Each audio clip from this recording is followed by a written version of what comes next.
You're on a journey through the Bible to experience the epic story of God and to learn your part to play in the unfolding drama. Prepare for your role as you learn your history, your enemy, and your king. Welcome to the Bible Brief. Join us today as we meet the man of faith, an old man who leaves his family for a new land and a new future promised by God. You're listening to the Bible Brief.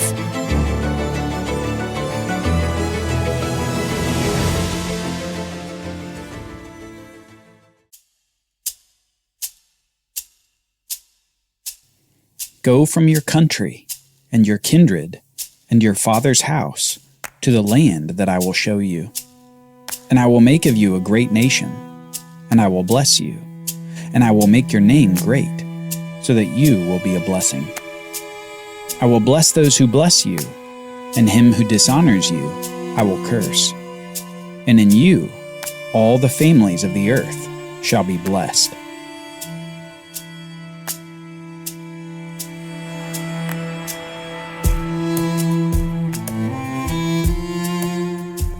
Ten generations prior, Noah had built the ark and survived the great flood with his little family.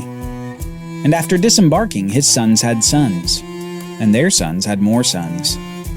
And eventually, several generations later, after the Tower of Babel, those groups began to go their separate ways.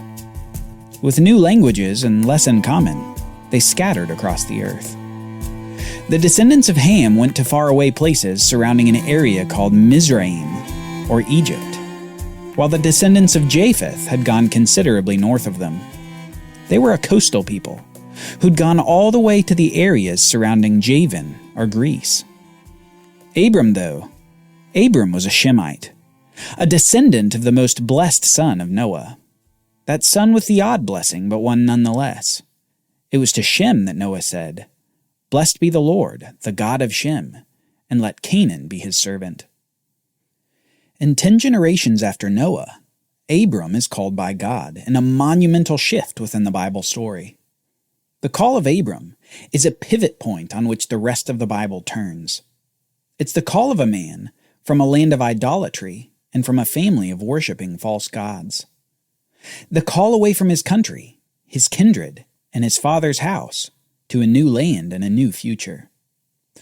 This call of Abraham represents a significant proactive move on the part of God to signal a move in human history. God was promising that somehow, through Abram, all the families of the world would be blessed. After separating the people at Babel, causing them to begin scattering across the world, God makes this promise to Abram. All those people, all those nations, somehow are going to be blessed through you, Abram. But that's not all that God promises to Abram. God says, "I will make you a great nation. I will bless you. I will make your name great so that you will be a blessing. I will bless those who bless you. I will curse those who curse you. And finally, in you, all the families of the earth shall be blessed." Promises that, from the very first, can't all be accomplished in Abram's life. When God says, "I will make you a great nation," he's really saying that these promises are to you, Abram, but they also extend past you. These promises are going to be something that will begin to occur in your life, but they won't be finished in your life. These are promises for the future.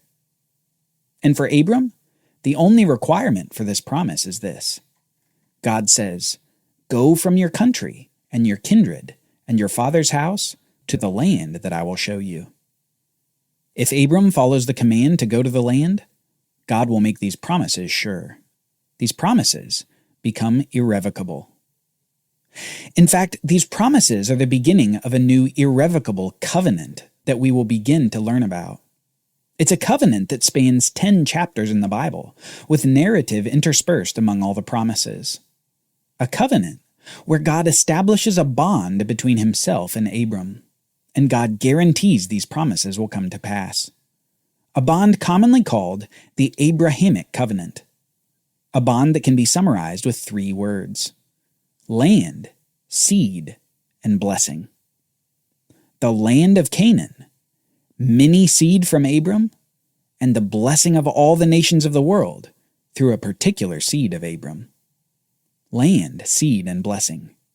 Promises that form the bedrock of the rest of the Bible story, a foundation on which everything else is built. The part that Abram probably thought the most about, though, was the promise that God would give him seed to make him a great nation. He couldn't help but see a problem with that promise. You see, despite his name, Abram, meaning exalted father, he didn't have any children. He and his wife Sarai had certainly tried, but he was 75 years old now and she was 65, well past the age of childbearing. They were old enough to be grandparents, but had never even held their own baby in their arms. That's the promise that continued to confound Abram. Somehow, some way, God was going to make him into a nation. One of the many promises that caused Abram to leave everything he had known to go to the land of Canaan. We read this in chapter 12. So Abram went as the Lord had told him, and Lot went with him. Abram was 75 years old when he departed from Haran. And Abram took Sarai his wife, and Lot his nephew, all their possessions they had gathered, and all the people they had acquired in Haran, and they set out to go to the land of Canaan. When they came to the land of Canaan, Abram passed through the land to the place at Shechem, to the oak of Moreh. At that time the Canaanites were in the land. Then the Lord appeared to Abram and said, "To your seed I will give this land." Notice how often the name Canaan is in those few sentences. The text won't have us miss that this land is the land of the people descended from Canaan, that cursed grandson of Noah, the one who would be a servant to Shem. God is promising this land to Abram generations after that initial curse. It appears that the Canaanite servitude of the Shemites will begin with Abram. And Abram, upon hearing this from the Lord, builds what Noah built after the flood, a sign of worship and a sign of confidence. Abram builds an altar, and then another altar on land not yet his, the land of Canaan, not yet conquered, but sure to be eventually. The text continues. So he built an altar there to the Lord who had appeared to him. From there he moved to the hill country, on the east of Bethel, and pitched his tent, with Bethel on the west and Ai on the east. And there he built an altar to the Lord, and called upon the name of the Lord. And Abram journeyed on, still going toward the southern end of the land, called the Negeb.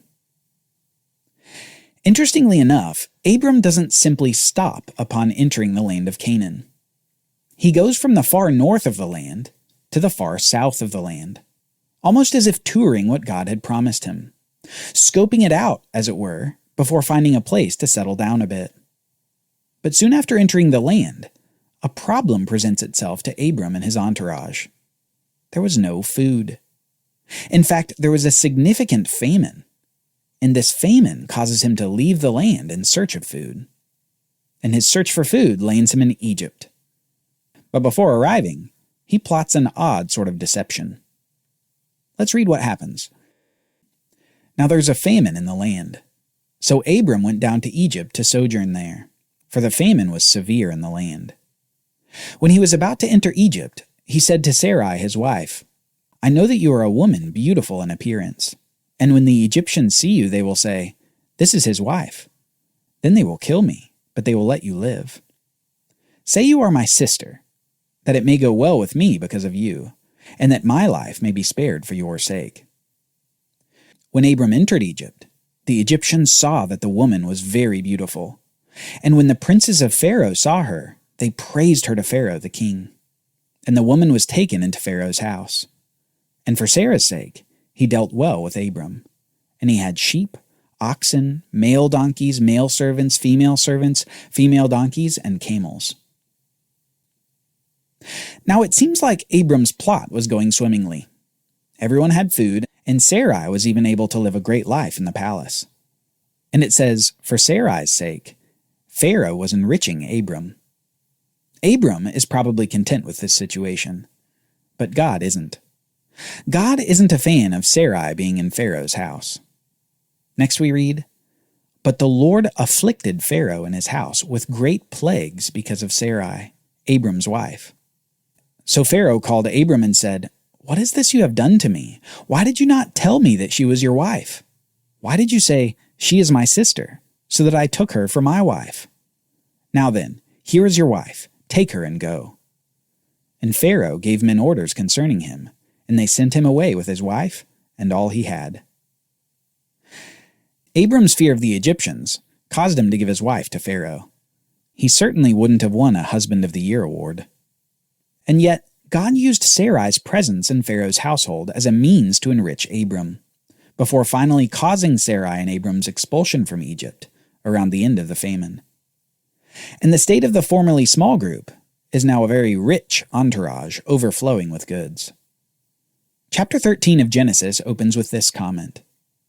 So Abram went up from Egypt, he and his wife, and all he had, and Lot his nephew with him, into the Negev in the south of the land of Canaan.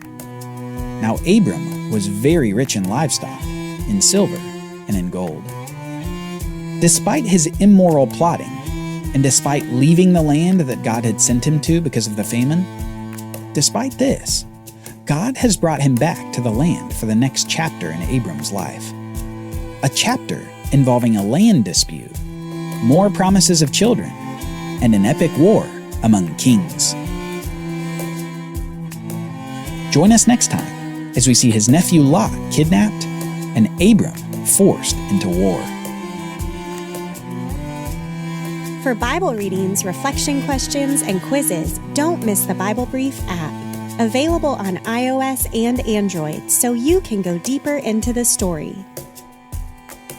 The Bible Brief is a project of the Bible Literacy Foundation, a nonprofit dedicated to helping you learn the Bible. Give to support the Bible Brief by visiting BibleBrief.org or tap the Give link in the show notes. Thank you for supporting the Bible Literacy Foundation.